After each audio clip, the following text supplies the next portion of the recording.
Hey, Crystal Pharaoh here, and today we're going to meditate with an amethyst.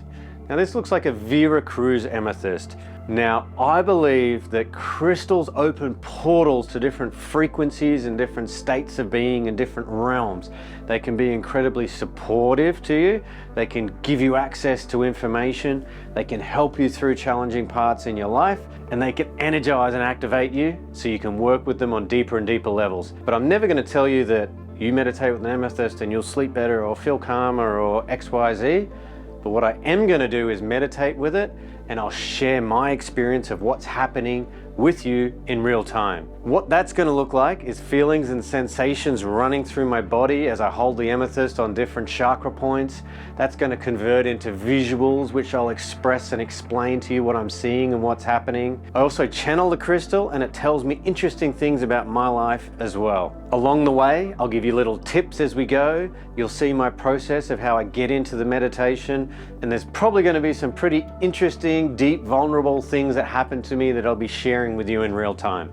Now, I'm a very visual person, so the first thing I like to do when meditating with any crystal at all is just to admire the beauty. I like to roll the light on the different facets, look at all the different cracks and inclusions, and this really is a pretty crystal. I never normally collect polished crystals. I'm more of what's called a locality collector. I like quality of aesthetics and colors, but this one just leapt out and caught my eye, and I've had it for nearly 2 years and I've never meditated with it once, so I'm actually excited to see what happens. As I admire the beauty in the crystal and I'm seeing all the light dancing off the different things, there becomes a moment where I connect and I snap and I lock into place. This crystal is at a certain frequency point and I'm at a different frequency point. Usually crystals are higher frequency than you are. And as you're admiring it, you kind of lock in, and when you hit its frequency level, you kind of just feel that connection with it. The next thing I like to do is connect and share my breaths. I do 3 hard breaths where I breathe in. As I breathe out, I breathe all of my energy, life force into the crystal, and then breathe the energy and the life force and the frequency of the crystal inside my being. And I do that 3 times.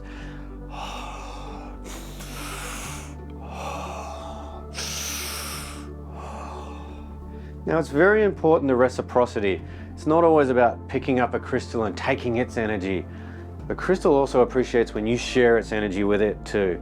So that's why I like to connect with the crystal in that way at the beginning. Now I'm starting to really feel that connection, and intuitively I'm just going to trust where this crystal wants to be placed on my body first. Now, even though this is a crystal where people would really link it with the pineal gland and the third eye and the crown chakras and these other chakras, the first thing it does is it wants to go to my solar plexus. Now, amethyst, they say, is a very calming crystal. It helps you relax into deeper states of meditation. What I'm getting from this intuitively is that my solar plexus is a bit overactive. That will, that determination, that fire, that intensity. So when it wants to come here first, what I'm getting from that and picking up is that it needs to calm my solar plexus down. So I'm just going to breathe that in, and I imagine the energy and the color of that beautiful lilac purple coming in and soothing that deep yellow fiery solar plexus. That feels really good. And what that's done is it's sort of melted the energy away, and that energy is now flowing down into my legs.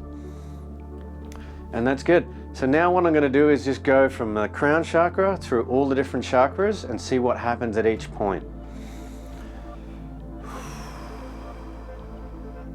I feel that around the back of my head here. I have had a lot of tension in my jaw, and I'm feeling that kind of come down and calming that energy. So what I'm going to do is I'm going to imagine pulling that color of purple and energy of the amethyst down into me. But I'm also going to breathe out, and I'm going to push my crown open, allowing the amethyst energy to come down. If you imagine like when all the water in a bathtub and it can't go down the drain. If you imagine your crown is like that plug holding that energy of the source and the universe and the higher frequencies from coming into your body and into you, and you imagine pulling that plug out the top, and then reaching out to that amethyst, all of a sudden I feel this beautiful, cool, silvery, purple, lilac, mauve color flooding down, rushing down through my head, my skull, my neck, all the way down through my channel. Wow, that feels really good. Now I'm not getting a lot of information there, so I'm going to move down to my third eye. One of the things is this amethyst, every amethyst is different. This one over here, that's like a geode of amethyst or a cluster of amethyst. It's not going to give you directional energy. This one's point, so when you point it, it's going to do a laser beam of energy. So let's see what happens when I point it right at my brow chakra there. I'm getting a real calming energy. You can probably hear it in my voice already. Same again, the back of my head, I must have been holding a lot of tension in there. It's wanting to just relax down, and I can feel it relaxing down into my body, and it's really slowing me down. I'm now also starting to get a little bit of a channeled message with the crystal, and I'll keep holding it on the chakra while I'm doing it, but basically it's saying to me, slow down, be patient. And I'm imagining like the wick of a candle, and if you imagine a candle, the top part of the candle, of the flame, the yellowy orange at the top, it dances around like mad, and that's kind of where my energy is at a lot. But then it's showing me the lilac or the blue part of the flame. It doesn't really dance, but it's the most intense and strongest part of the flame. And what it's saying to me is that when you slow down, you can actually burn with more intensity and brightness. It's not about doing. It's about finding the power and the strength and the intensity in the stillness. So that's a really beautiful message. I'm gonna come down. I just scan down my face. We've actually got a lot of different chakras on our face, from our brow, upper third eye, nose, like chin. So I like to just slowly scan. And if nothing jumps out at me, I'll keep going. But it wants to come down to this chin chakra position. When you look at the Egyptian gods, you'll notice they've got this big chin, like this big beard that grows out of their chin. And that's having a strong chin chakra. And what the chin chakra is about speaking your truth into the world and speaking it to be heard. So it's like an advanced upgrade of the neck, of the throat chakra, when that opens and when you can actually start speaking your truth more. The chin chakra is really a more powerful, dominant way of speaking your truth. So I'm going to hold it there for a bit. Once again, it's connecting here to my jaws really tight. I'm feeling it here. Makes me nearly want to go and get like a head massage. But it's a very calming energy. I'm quite an intense person, and it feels a little bit unnatural to have this level of calmness. But it wants to sit there for a while, and it feels like it's swirling and just melting away some of that tension that's in my jaw here on the side.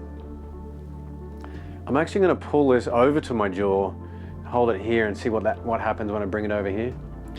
Now, even though we have all the different chakras and the crystals will resonate and give you messages of different chakras, there's no reason why you can't use it in different ways. Like right now, I'm just putting it onto my jaw.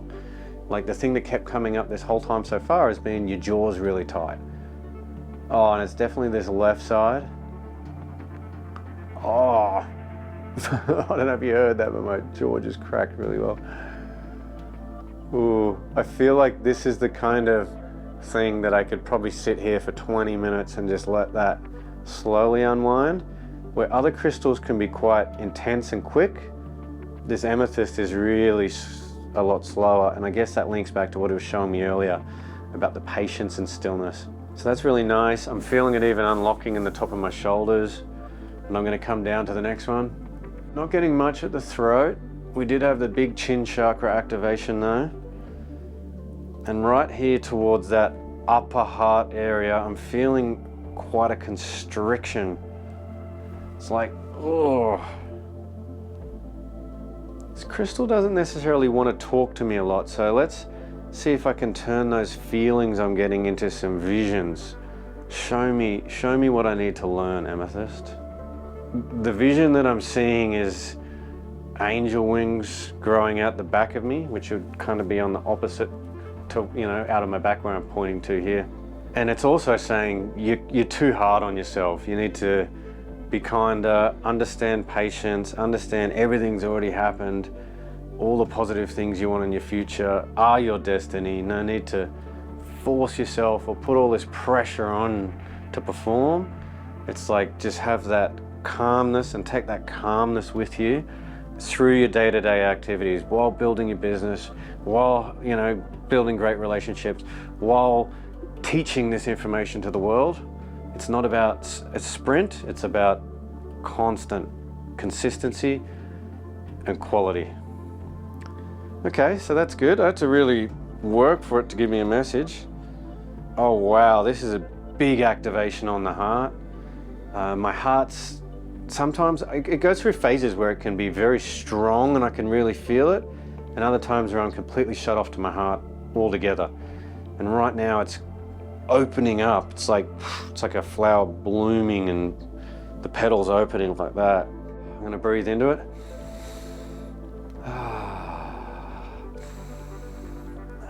It's beautiful. I feel this total relaxation actually from my back, my shoulder blades, all the way down my back and the back of my legs. So I guess it is true what they say, that amethyst is quite a calming and relaxing stone.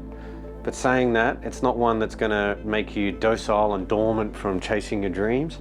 You could work with this as well as a citrine, or as well as a more yellow solar plexus based crystal like a pyrite, and you'd probably have that balance of like going for your goals while not putting the stress of the world upon you. I do have a beautiful ametrine, so let me know in the comments if you want to see an ametrine video next time. And also feel free to leave me a comment as I go if anything doesn't make sense, or you're interested in something a bit in more depth that I'm glazing over. I'm happy to answer all of those. Oh wow, back on the solar plexus now, and it's very different than when I first put it on the solar plexus. The first time was like melting that away, and now it's like, feels like it's coming out and around, like activating that big toroidal field and turning the energy on.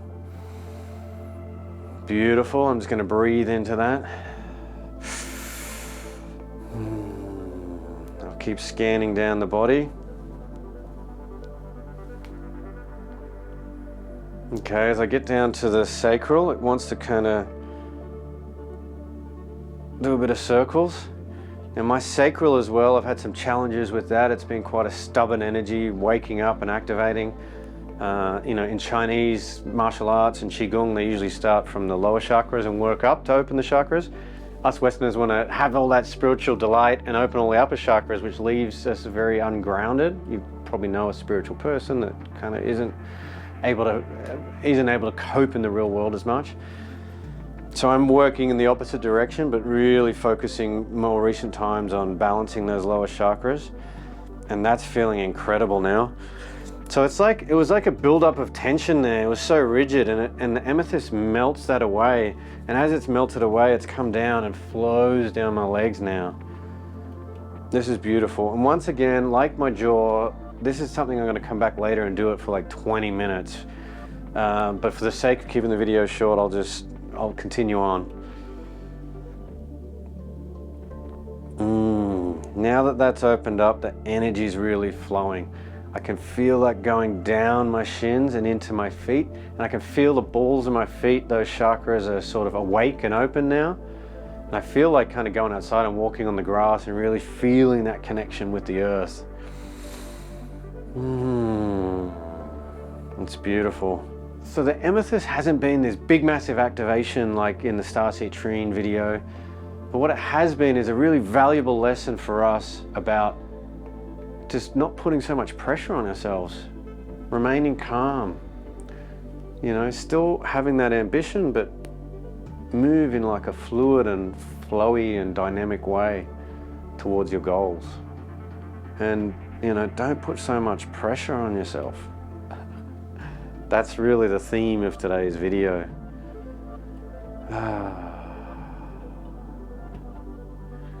That's really quite beautiful. Now, I like to finish all meditations by holding my big golem black tourmaline, and it helps not just to bring me back into my body, but it helps to ground those learnings into my field so I don't have to consciously think about them, and I can embody that learning from today. Well, let me know in the comments what you thought of that video. If you're an amethyst lover, what other videos you'd like to see next, if there's any crystals that you'd like me to meditate with and share my experience with you, or if you have any other questions. I'm the Crystal Pharaoh. Go grab your crystals off the shelf. I truly believe that they're there to support you. They're incredible to look at. They feel fantastic to meditate with. And the more time you spend with them, the more your powers will open up. Rock on.